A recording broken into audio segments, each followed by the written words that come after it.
Bonjour tout le monde, j'espère que vous allez bien. Je viens vers vous aujourd'hui avec grand enthousiasme. Je viens de terminer une rencontre préparatoire au symposium du 21 mars prochain avec Sylvie Détiolaz et on a eu énormément de plaisir à préparer le contenu. J'avais envie de vous en glisser un mot. Donc, dans sa première partie, Sylvie Détiolaz va nous parler des divers états de conscience modifiés. Et l'objectif qu'on s'est donné, c'est plutôt d'en parler d'une manière peu commune. Donc, de vous offrir des informations qu'on ne parle pas habituellement quand on aborde ces sujets-là. Donc oui, on va un peu démystifier ce que sont ces différents états modifiés de conscience, mais on va aussi regarder qu'est-ce que la science en comprend aujourd'hui à l'heure actuelle. Et on va aller aussi regarder quelles sortes de recherches sont effectuées depuis des années sur ces phénomènes-là. Et Sylvie va nous apporter des informations, mais vraiment intéressantes, qui se sont produites il y a plusieurs années dans des recherches, comme par exemple peut-être vous avez entendu parler de la recherche sur le poids de la conscience ou de l'âme. Mais Sylvie va aborder ce sujet-là avec nous parler de l'évolution de ce type de recherche, où est-ce qu'on en est à l'heure actuelle. Donc, ça va être vraiment très passionnant. En plus, Sylvie va nous proposer un exercice qu'elle fait faire de temps à autre à Lys Noé au sujet d'une manière de ressentir l'énergie. Donc, ça va être encore vraiment très intéressant.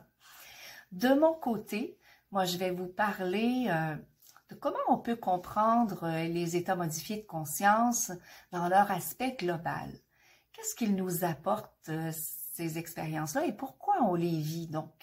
J'ai envie de dire, comment s'insère cette pièce de puzzle-là dans notre vie? Pour y trouver un sens profond et y comprendre encore plus la pertinence de cette expérience-là. On va aussi parler de la différence entre la mort et les états de conscience modifiés. Je dis les différences, mais je devrais plutôt dire quelles sont aussi les similitudes, parce qu'on peut retrouver les deux avec la mort. Alors, on va parler de ces deux aspects-là au niveau de la mort.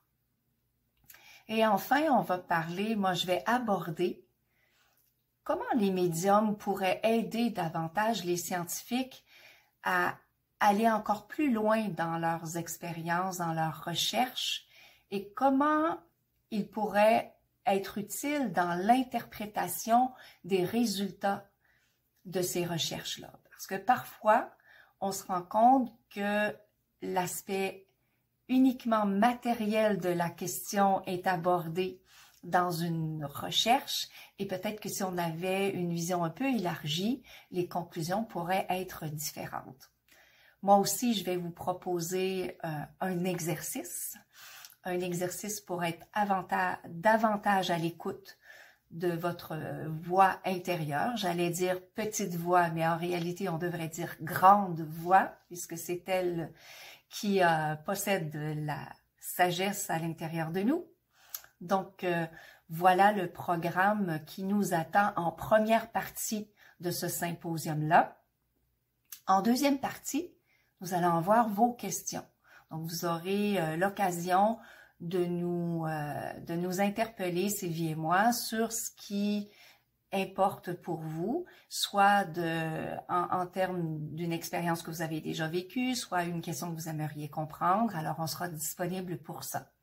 Le symposium est d'une durée de 3 heures, donc ça débutera à 14h30 pour le Québec et à 19h30 pour l'Europe. Et oui, nous avons changé d'heure ici. Du coup, il y a seulement un décalage horaire de 5 heures entre nos deux continents pour quelques jours encore. Alors, on vous attend. Si le programme vous intéresse, on vous attend le dimanche 21 mars, 14h30 pour le Québec, 19h30 pour l'Europe.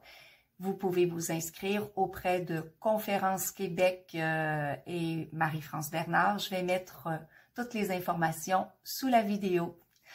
Au plaisir de vous retrouver dimanche prochain.